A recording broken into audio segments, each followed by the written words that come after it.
पूर्वतन सरपंच जीवन बीतुची भंगा ततरा चाल छपर घरे दिने नुहे मासे नुहे वर्षे नुहे कि 2 वर्ष नुह वर्ष वर्ष बीतीगला हेले मुंड गुंजिबाकू सरकारी पक्का घर खंडे मिलिला नहीं। पूर्वतन सरपंच तथा जड़े लोकप्रतिनिधि को 80 वर्ष बयस वृद्ध जनक पंचायत ब्लॉक ऑफिस दौड़ी दौड़ी चप्पल छेना छिंडी गला हेले सरकारी योजना रे घर खंडिए किए देले नहीं। देखंतु ए खंडिया भंगा ददरा चाल घर को केउंठी पवन रे झण उठिलानी तो सेठारे छिड़ा पाल पड़िछि। घरे सूर्य चंद्र जास करुछंती हेले एई घरे जीवन को आदरी 80 वर्षीय स्वामी एवं तांका धर्मपत्नी 72 वर्षीय रहुचंती। एही 80 वर्षीय एही वृद्ध जनक जड़े साधारण लोक नुहंती। दिन थिला एही पंचायत रो से दुई थर सरपंच भी रहिथिले। नारायण चौधरी जेना घर पे आज्ञा समस्त आपत्ति कराऊे किसी एपर्त कौटी सुविधा पाइनि सरकारी सुविधा एपर्त ना कहीं आसबार ना कि इनक्वारी ना मुझे जाकि ब्लॉक जाए कि पंचायत जाए सरपंच को कहली केते सरपंच ये अच्छे आज अच्छा काली 5 वर्ष आउ जन बदलिए कही कही चलती असुविधा कौन असुविधा मुझे मु तो आपत्ति करने कथा कर मत घर खंड दि जाऊ घर छपर उड़ीगला आम हैरान हो रहा कौन कर जो उपाय किसी ना घर पड़ेबू ना कौट रही हाँ से जाए मु कहे सब तुम घर सहला जाऊँगी कौन अच्छे आज किसी कहनी घर खंडे कौन मोर केमती हम ये कथा हाँ समस्त को कहुई समय बुआड़े मोर देखे जाए सरपंच को कह से कहते आम लिस्ट देचु आम जो चेयरमैन पहली बाबू को बहु से कहली से कहले आम लिस्ट देचु लिस्ट देती ना लिस्ट से कह कथा आम लिस्ट देचु आम पाइनु तो पाइनु देखुं ये अवस्था पाइले कौन घरटा हो जाता ना कौन सरकारी पैसा आम आनिक करदेबू कौन। ये हेउची कटक जिला निश्चित कोइली ब्लॉक ओरती पंचायत 12 साही गाँव आउ एही घर पूर्वतन सरपंच नारायण चंद्र जेना घर 1975 मसीहा ठारू 1978 एवं 1979 ठारू 1982 मसीहा पर्यंत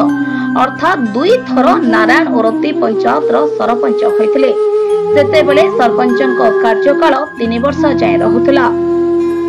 नारायण सरकारी योजना रे पक्का घर खंडिए पाइबा पई हकदार थिले मध्य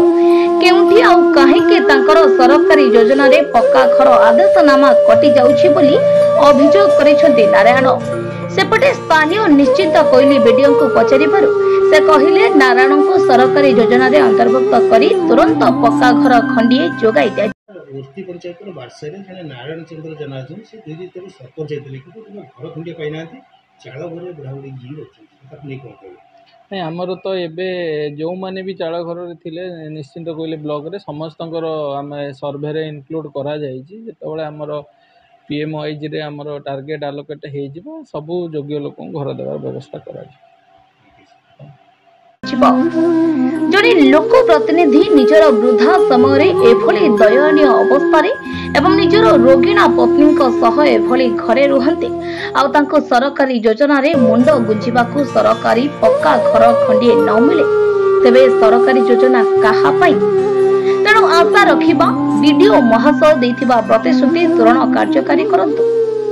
तेणु आशा रखिबा वीडियो महाशय जो प्रतिश्रुति देछंती ता तुरंत कार्यकारी करंतु एवं पूर्वतन सरपंच तथा जने लोक प्रतिनिधि और तांका धर्मपत्नी को ए वृद्ध बयस रे मुंड गुंजिबाकू सरकारी योजना रे पक्का घर खंडिए मिलू। कोन आपन ना कोन प्रमिला जेना घर सब उड़ी जाइछि आठिए पानी रोसेई नाही आउ सेमती टिके दी जलिखा भलिका दी सेमती खाऊ तू आउ सरकार थे तो आमर इंदिरावास नाही आउ सरकार तो इंदिरावास नाही आ इंदिरावास खंडे नाही एमती बारंबार सब घर उड़ी जाऊँ आम एमती बुढ़ा बुढ़ी दीटा हैरान होचु आ पड़चु एठी आउ कौन करू आउ तुमर इच्छा कौन आउ कौन कहबी आउ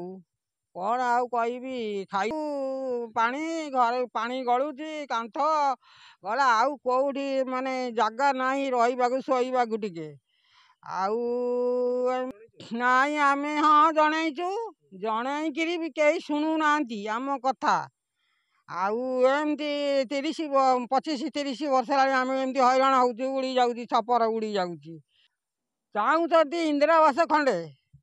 ଆଉ କ'ଣ ଆଉ ଏତିକି ହେଲେ ଆମେ ବୁଢ଼ା ବୁଢ଼ୀ ଟିକେ ଥଇଥାନ ହେବୁ।